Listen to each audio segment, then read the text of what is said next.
For October, we actually have a guest joining us for our webinar Wednesdays for OSU Horse. So with me today is Dr. Kathy Anderson from the University of Nebraska in Lincoln.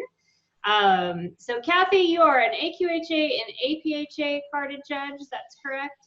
And NSBA. And yes. NSBA, so I forgot one. And then you have been Nebraska's horse judging coach for how many years now? Since 91, so I don't really want to add it up. Okay, we won't. Over 25 years. Perfect. Yeah. So our webinar topic tonight is actually trying to get parents, volunteers, coaches, some tips on how to get started in horse judging, but really at the youth level, and just, you know, giving people some resources and some information on how to get started. So Kathy, I will let you sort of take it away and roll on from here. And if anybody has questions, please type them in and I can get them to Dr. Anderson. All right, well, thank you. And I appreciate the opportunity to talk on this subject with all of you guys. I am going to go ahead and share my screen. I hope. Let me see. I want to share this one. Oh, click on the right things. And so, is my PowerPoint up there, Chris?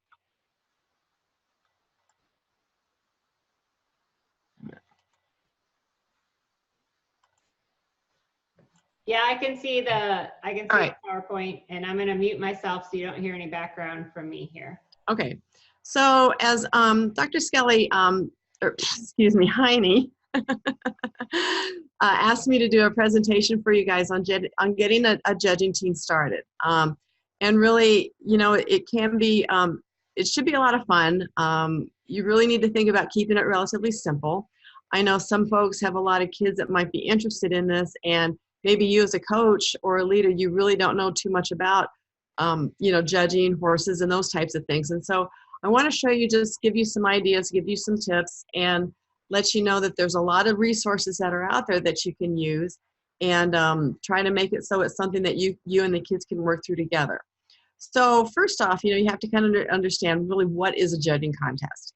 And it's really where for horses, and we have it for livestock, we have it for meats, but we'll focus on the horses right now. And really a judging contest is where you'll have sets of 4 horses, and the contestants, the youth members or collegiate members, will place those horses. So we'll always have horses, classes to place, and we'll talk about the different kinds of classes you might have. In some contests, they will have questions that you answer, and then in most of the contests also you have oral reasons to give. And those are the main components of what a judging contest actually is. So as you're starting to get this together, and it's really the equipment that you need for both you and the kids is really pretty simple and pretty minimal, okay? You'll need a rule book for whatever group that you're doing the contest for. It might be your 4-H bunch, it might be FFA, it might be a breed-related one, such as quarter horses, paints, or whatever. So make sure that you have the rule book that's appropriate for whatever association that you're going to be doing the contest for. At the collegiate level, we do them at the Quarter Horse Congress and the World Show that all follow AQHA rules. There's a the American Paint Horse Association puts one on, and fortunately enough, now their rule books are very, very similar. There's a contest at the Arabian Nationals, and that's going to be a little bit different. So you kind of need to know where you're going and what all goes together. I'll talk about the notebook, and just a simple stenographer's notebook is all they need. There are some different guides to oral reasons that you can find. Some are printed. You can find, with the world of technology now, you can find a lot of things online. There's ones that you can purchase. There's several that different associations have out, and also many youth groups and 4-H groups have out. So the reasons guides are really pretty nice because they'll have written samples of oral reasons and also have a variety and kind of a bank of terminology, okay? And then the only other thing is you're going to have some kind of access to practice materials.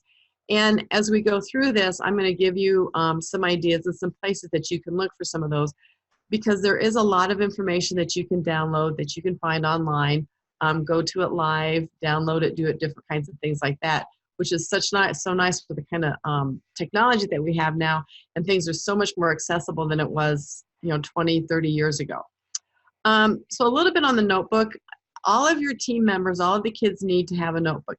And I find it's easiest if you start them with the correct notebook from day one rather than other ones, because it's difficult sometimes for them to make the transition. And one like this that is just a simple spiral stenographer's notebook that it's going to flip over from the top like this one is very, very handy. And I'll show you just a little bit on how that we use these and why this one is pretty handy. It needs to be small enough that they can carry it around. And so the big 8 by 10 or 8.5 by 11 size regular notebooks really are kind of cumbersome. They don't work very well. And you'll see folks use those, but we've found that the stenographer notebook works quite well. And me as a coach, I often use some of the same things that the kids do, just so I can kind of mimic and show them how they could set things up and use them. So in this notebook, they'll write down their placings. They use it also to write the notes on each of the different classes that they judge, and we'll talk a little bit about that.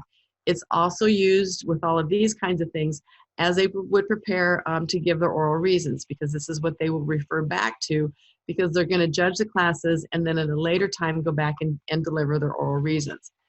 And also they can use it to study for questions. Generally, they cannot use their notes when they're answering the questions, but they can flip and look at what they wrote down about a particular class when they're going to go answer questions. Also, for me as a coach, then it's pretty handy, because sometimes we will look at classes, say on a weekend, and it might be several days later that we say, okay, we're going to give reasons on this class or this class. So then they have that handy, they have it with them, and so we can refer back to some previous classes.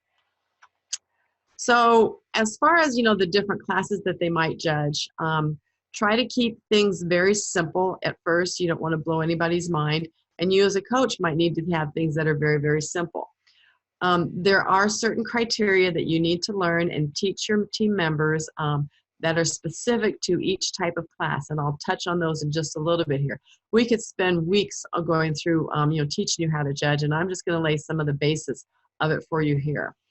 One thing to always remember and think about when you're putting these classes together, when you're starting to talk and look at them, is be sure that you focus on the main thing, the big pictures. In some work that I've done with another person, and looking at confirmation, he says, you look long, you look wrong. And there's a lot to that little simple phrase. And keep things, focus on the big things and the main kind of criteria, and then you can get more specific and detailed from there. We have what we call the core classes, and ones that we typically will see in many contests, and I'll touch on these a little bit more detail. But pretty much in any contest, you're going to have some type of Halter classes, some type of performance class, or some type of confirmation classes. Then we group classes together as we consider them rail classes, and then also there'll be some that are pattern classes, and I'll touch on these a little bit more as we go through. So just in general with the classes, as far as for most of your judging contests, you typically will have with your confirmation classes, your Halter classes, somewhere between 2 and 4, maybe 5 of those Halter classes. And they will typically be some mares, some geldings, maybe stallions, depending on where you're at. Some might be performance halter, some of those types of things. It will just kind of vary a little bit from whatever contest where you're going. Many times they will give you a list of what the potential classes are, okay? Rail classes, those are typically things such as your hunter under saddle, Western pleasure, it could be the ranch pleasure, it could be some other types of rail classes that are specific to the discipline or the area of what you're doing. But these are where the horses are all out there on the rail together, okay? Then what we consider the pattern classes, and usually you'll have somewhere between 2 or 5 different pattern classes. These are ones where you could just think that the horses are performing independently, okay? So this might be your horsemanship, your English equitation, ranch riding, maybe reining is very common, potentially Western riding, trail, hunter hack. At some of our contests, we've done some of the roping classes. Occasionally they'll throw in, not that often, but sometimes it might be a showmanship class. And so again, you need to kind of check where you're going.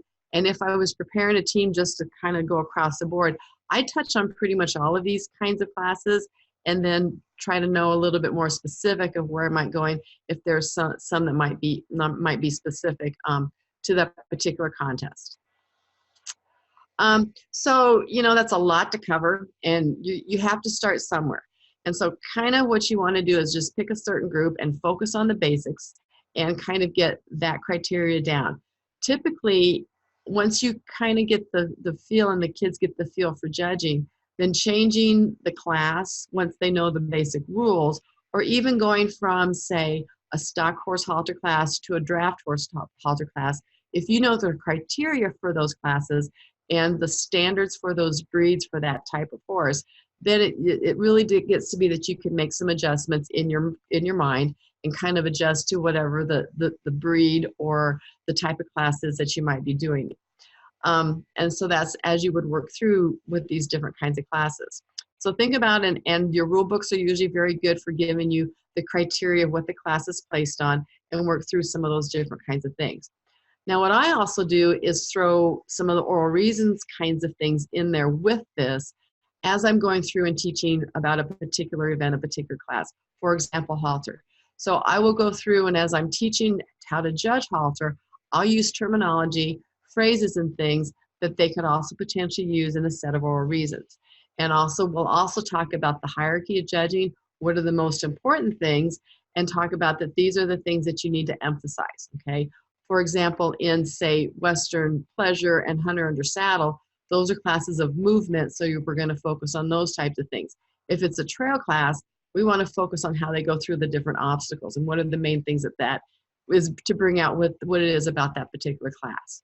So if you think about halter, and it's kind of, we're going to have halter pretty much in every judging contest, and it will vary between the type and what you might have. But anyway, so if you would kind of think about how you would lay out teaching a halter deal, we go through the parts of the horse. They need to understand and know what the parts are that they would use for me in a set of reasons. So there's a lot of the main parts that we'll talk about, shoulders, back, hip, croup, forearm, those types of things. But in a set of reasons, we don't really talk about, say, the pole or the ergots or some of those other smaller parts to the horse. And so I really focus on what are the parts that you're going to use in the terminology for a set of oral reasons and make sure they know where those coordinate with what they should look like and build it from there. In halter also, we always talk about kind of the categories that we're going to evaluate the horses on and go from probably most important on down to the least important. And so when we're taught to judge halter, when I teach it, the categories that we're going to evaluate them on are balance, their structure, quality and refinement, muscling, traveling and movement, and breed and sex characteristics. And so we might not necessarily talk about each of those things in every kind of pair with a set of reasons, but these are kind of, as I'm going to be teaching the halter class, go through these different areas or categories to demonstrate, you know, why one horse is more preferred over the other one. Also, when you're first starting out with some of these classes, such as halter, sometimes it's almost easiest, and you can do this pretty easily with halter, is you start out with just a set of still pictures, as you can kind of see over here. Sure, later we're going to want them where the horses track and move, but you have a set of still pictures and you can kind of talk about each of the different horses. A lot of times we'll start doing what I say a composite placing, where we will talk about each horse, we will look and pick them apart and come up as a group with my team, with my class, and come up with a placing that everyone agrees upon. Because we'll look at this horse and bring out the positives and negatives and decide how these horses fit together.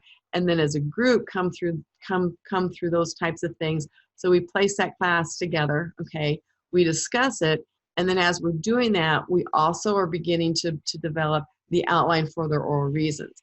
And I found that to be really valuable to do that a few times and work with it on there. Later, I'll go through some of the things of some of the online resources. But if you're a coach and you really don't feel very comfortable in judging halters, there are a lot of resources out there that will have the placings on the classes. They will also have some reasons on those classes. And so you can learn a lot yourself, and you can you can steal from some of those other and utilize those resources to help you with teaching the kids and walking through how to get through some of these and how to learn the different classes and how to do the reasons with them. Some other things on some of these other groups of classes, say the Western Pleasure, Hunter under Saddle, some of the other rail kinds of classes. Again, we'll go through and discuss what the basic of the classes are, the hierarchy of judging, what are the requirements, they need to be functionally correct, and going through what the required maneuvers or the required elements of the class are. which in Western Pleasure, they all have to walk, jog, lope, stop and back, lope both directions and stop and back. Hunter under saddle is to walk, to trot, to canter, to stop and back. And this is also where you start integrating the reason side of it, and also just being a good educated horseman, and make sure that they're using correct terminology. All right. So make sure when in the Western classes, we're jogging and we're loping. In the English classes, they're trotting and the cantering. Yes, in Western, we do an extended trot, but really focus on using correct terminology that you use and that you instill on your kids to also use those. The other thing is you have to realize too, with the Western Pleasure, Hunter under saddle, Ranch Pleasure, those different rail classes, I kind of group them together because they're similar yet different. And so I can kind of teach them somewhat simultaneously, but there's different criteria for each of them, but some of the basic components of those classes really is not much different, okay? So we talk about, are they functioning correct first? And then we get into looking to see what horses are doing it at the highest quality and showing the greatest degree of difficulty when they're doing it. So with the highest degree of quality, that's going to be, say, with your pleasure horses, how they're tracking deep underneath with their hocks, how they're using their shoulders, are they flat with their knee, level over top line, and those types of things. And the degree of difficulty is going to come into those horses that are doing it on a softer rein, maybe at a little bit slower pace, and vice versa with the English horses. So building some of those different kinds of things in as you walk through the different classes that you're going to work with them as the rail classes. Again, start simple. Try to find some classes that are very, very straightforward. Also do the same type of thing. Discuss the runs, discuss the class, discuss the movement of those horses together, and you can also find some resources where they will voice over some of those classes so they can talk about how those horses are moving as you visually see them. Place them together, put an outline for those reasons and discussion points, and kind of start building it from there. Some of the other groups of classes that we put together is the horsemanship, the English equitation, reining, Western riding trail, hunter hack. There can be a variety of others. So like everything else is first knowing what the rules are, and all of these types of classes are going to have certain penalties, and many of them are going to have certain patterns. Some are prescribed in the rule book and some are given to you, such as in trail. You're not going for a judge's exam, so you don't have to have memorized every single reining pattern, but when they tell you that it's going to be pattern 5, then you need to make sure your kids know what the components, fill out, make sure they have a score sheet, and what are the different components for pattern 5 that that the exhibitors do the pattern correctly. So that's number 1, is that on all of these is the pattern, do they do it correctly, all right? And knowing what those scoring systems are, because there'll be different ones for penalties and maneuver scores for pretty much all of these classes. These have kind of evolved, and in the last few years, the biggest evolution has been with the horsemanship and equitation and also the ranch riding, but they're all going to have scoring systems that are very important for your kids to learn. What we do with ours on a routine basis is to give them quizzes, regular quizzes, make flashcards, quiz them right and left over the different scoring systems so they get it down and they understand those things. It's a good exercise to watch these things together, score the classes together, and then also use those things to pull together as they're putting the oral reasons. So I really try to incorporate some of the introduction of those reasons all at the same time while teaching those classes, okay?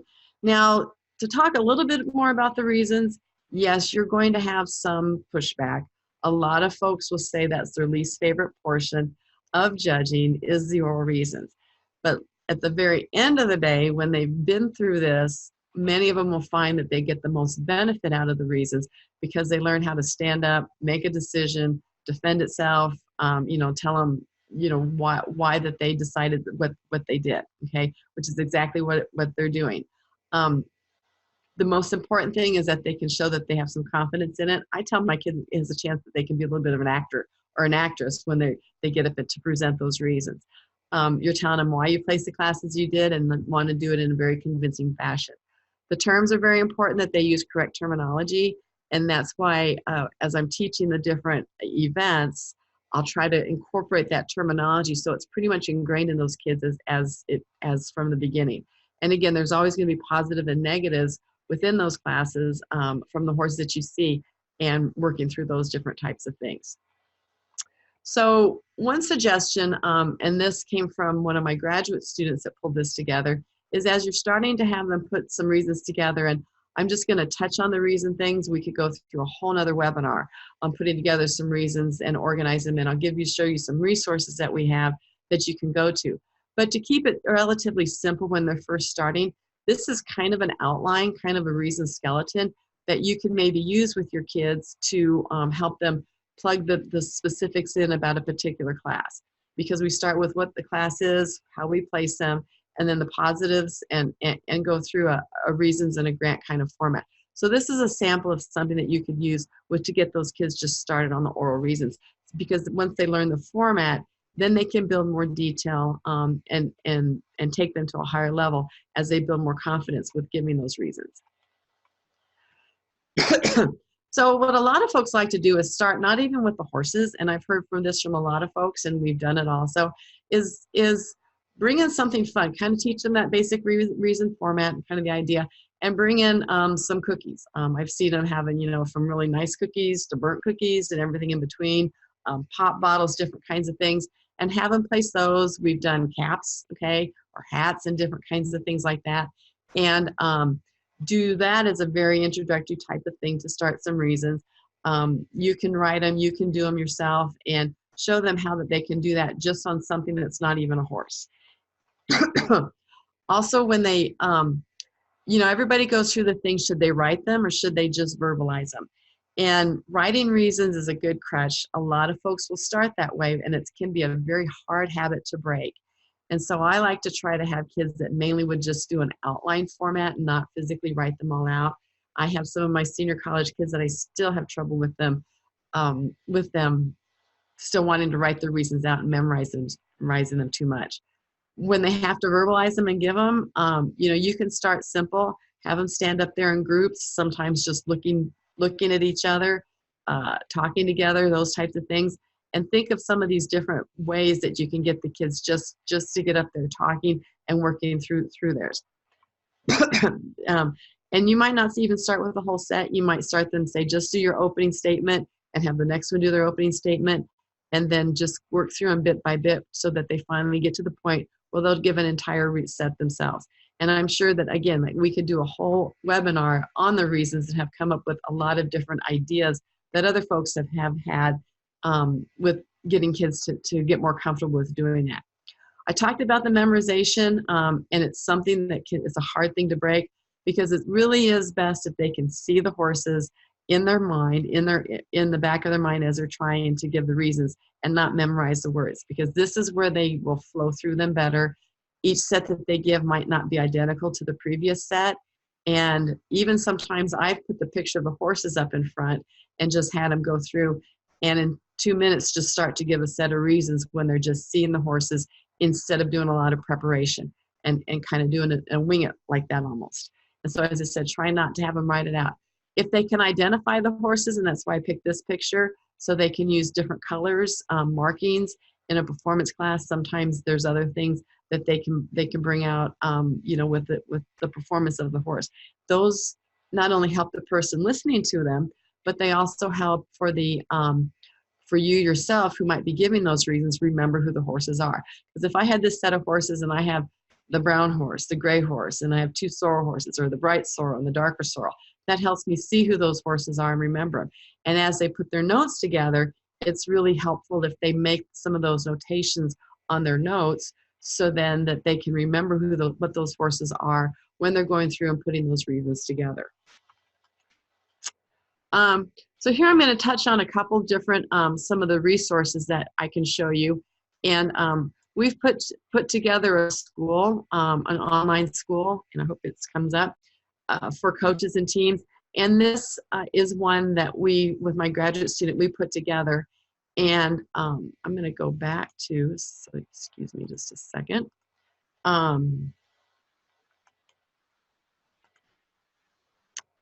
Oops, sorry. Here we go. Within this, I'll just show you one section. This is an oral reasons school that we put together, excuse me, an online judging school that we put together. And it does go through a lot of the different classes and things that you might have potentially have in a contest. One area that I'm going to touch on, okay, and here I'll show you some of this. What's built within this is for most of the, pretty much all the classes, we've thrown in some different oral reasons terminology for, you know, a person to use as they not only are learning how to judge the classes, but also how that they're learning to develop the reasons for that. If I can get to it. Then there's a good section in here also. Let me get down here. I'm having trouble scrolling.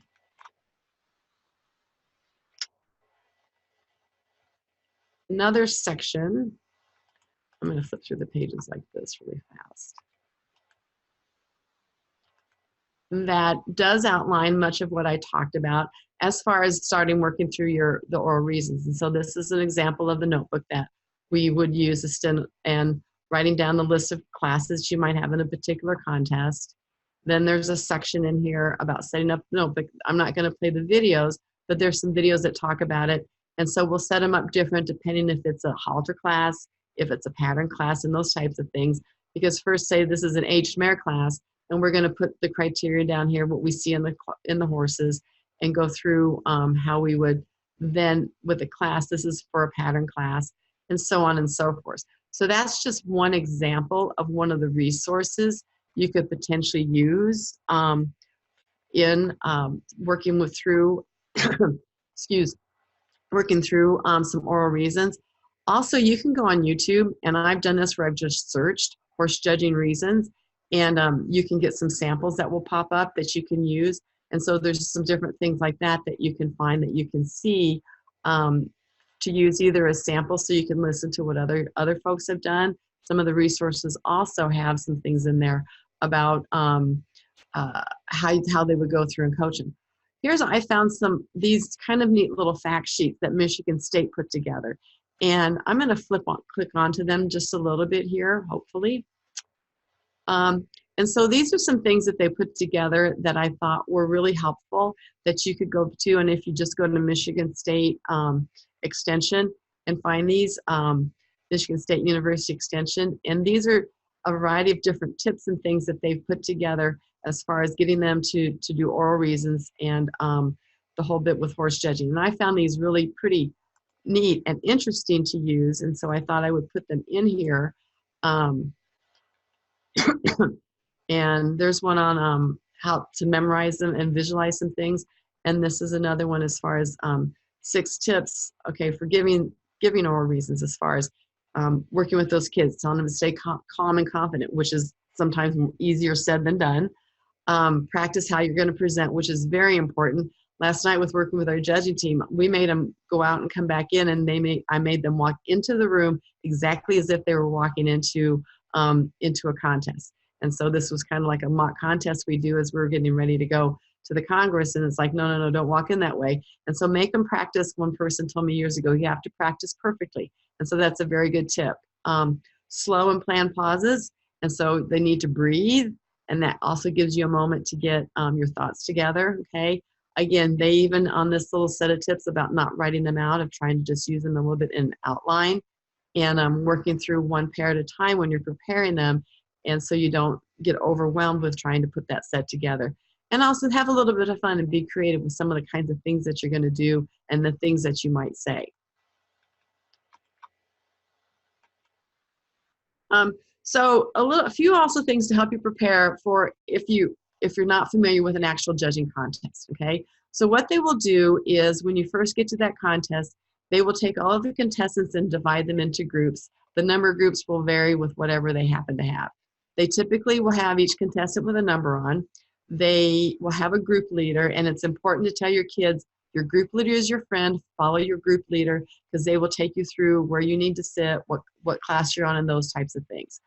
They all will have some different kinds of cards, and every contest does these a little bit different now. Some have Scantrons, but you will have some type of card that you will mark the name of the class, the placing, and they also have to make sure that the contestant number, the identifier for them, is also on that card, okay?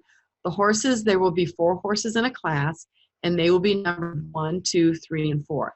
And so you'll work through this with your team before, and they have to write down the way that they place. So if horse number 3 is first, he'll write down number 3 first. Then as horse number 1 is second, you'd write down a number 1.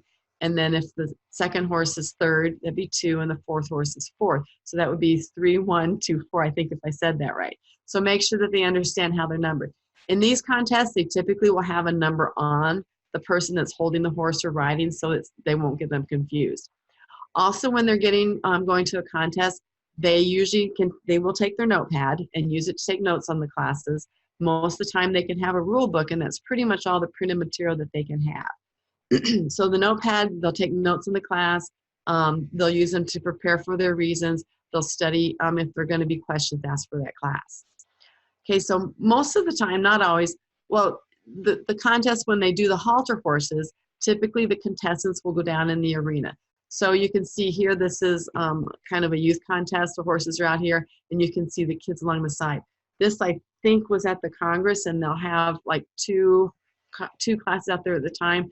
And so these two groups of kids, and they're leading the horse between them to watch for the way that they track.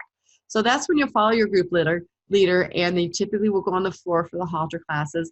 They will give you different views of the horses, a profile, a side view, and those different types of things.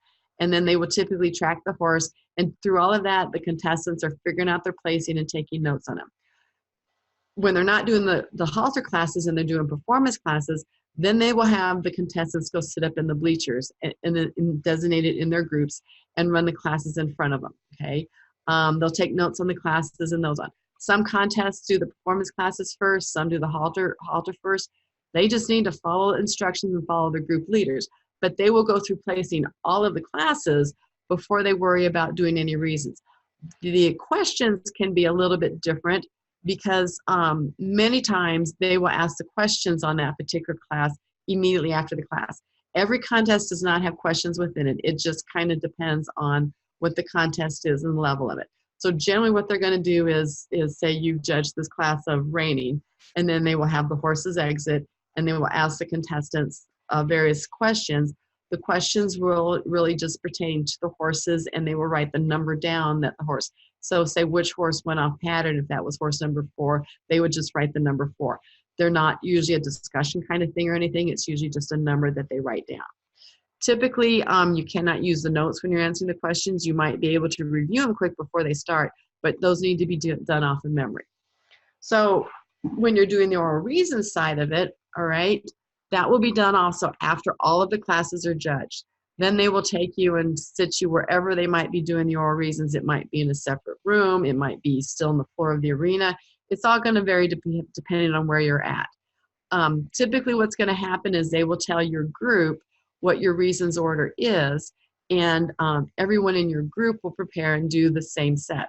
So you might be doing halter mares, and everybody, the 15, 30 folks in your group will all do halter mares. When you finish with halter mares, okay, then you will prepare for the next class, which say might be Western riding. And then you'll prepare for Western riding and give the Western riding set.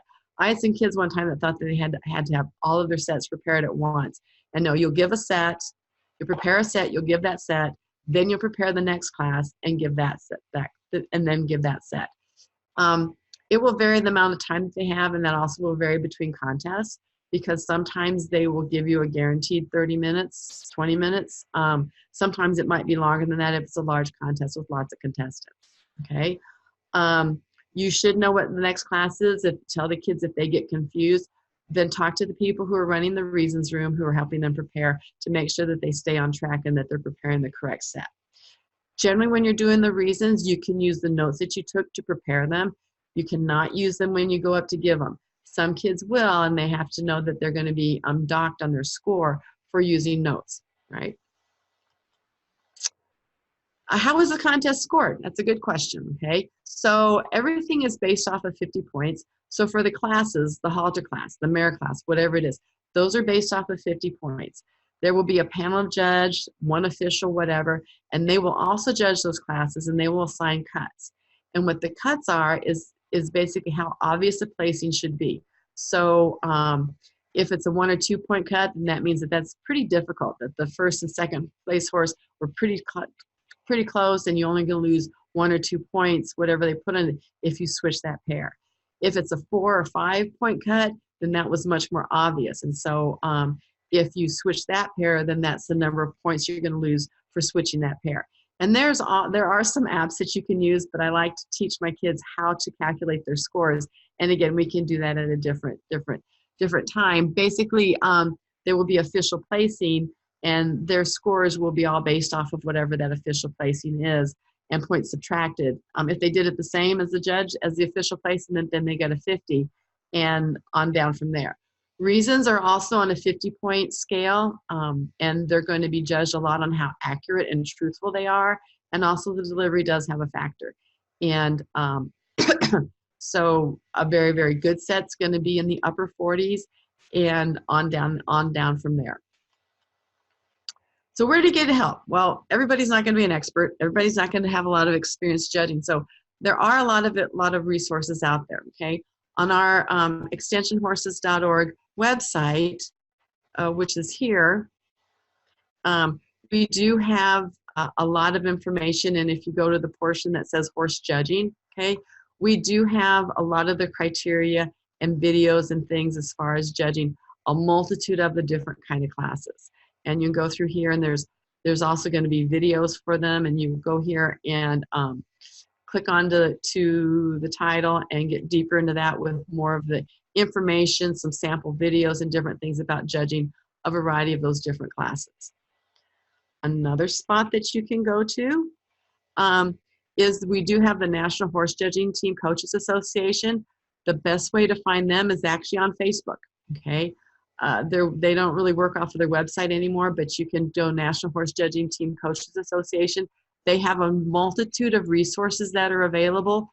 Also in this site, it will also give you information about different contests that are coming up. They've videoed many different judging contests and have those available, and those will have placings on it. They don't often have reasons on it, but you can see this is on their Facebook site and have a variety of different contests and judging resources and those types of things available for anyone to use. And yes, most of them are for purchase, but they are out there for people to use. Also on e-extension with our Moodle site, Texas AgriLife, which is basically Texas Extension, also has some different online judging resources, judging courses, judging classes, and a variety of things like that that you can buy memberships for and use. Many of those do have, they'll have placings on them. They may or may not have actual reasons on them. Horse IQ is another very valuable resource that the American Paint Horse Association has come out with, and I'll go ahead and log into it. It is a membership-based website that for you to use.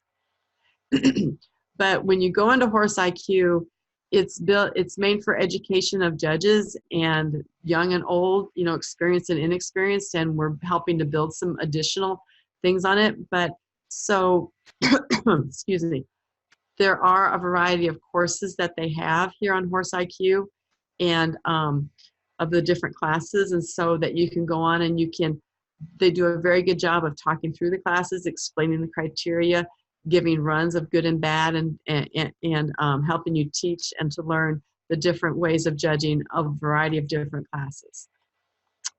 Also on YouTube, okay, you can search horse judging. Many of us have a variety of different videos on there, and if I come up here and just search horse judging, actually there's a lot of my videos that I have out there for that we've made that teach the criteria. So you can go on there and you can pick and choose different things that you can use between classes, and don't be afraid to kind of look around here on YouTube and find some different potential resources that will have, some will have a lot of the information, some will have actual classes with oral reasons, and so it's a good place to go ahead and look around and see what you can find and see what you might want to use. So with that, I think I've walked through a variety of different kinds of information. Hope I've given you some good ideas on just some ways to get you started. And you can let Dr. Heine know if you want more information. We have a wealth of resources between all of us in Extension that have judged. She actually didn't say this, but she's been a judging team coach herself and is very good at doing these things. And so we'd be more than willing to help you with some additional resources, even doing some other things online to help teach you. Judging is a very, very neat thing. Not everybody wants to be a horse show judge.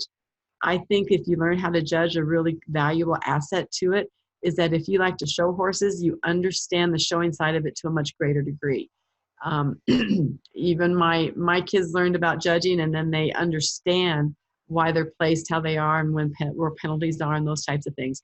So the reason side of it, and I've only had one or two people say that they loved giving reasons, but it really does help you, learn how to stand up and talk to people, and say why you did what you did. So again, I think we're kind of to the end of the time now, and I hope this has been some good information for you. And we will wait to hear some feedback if you like more. Thank you very much.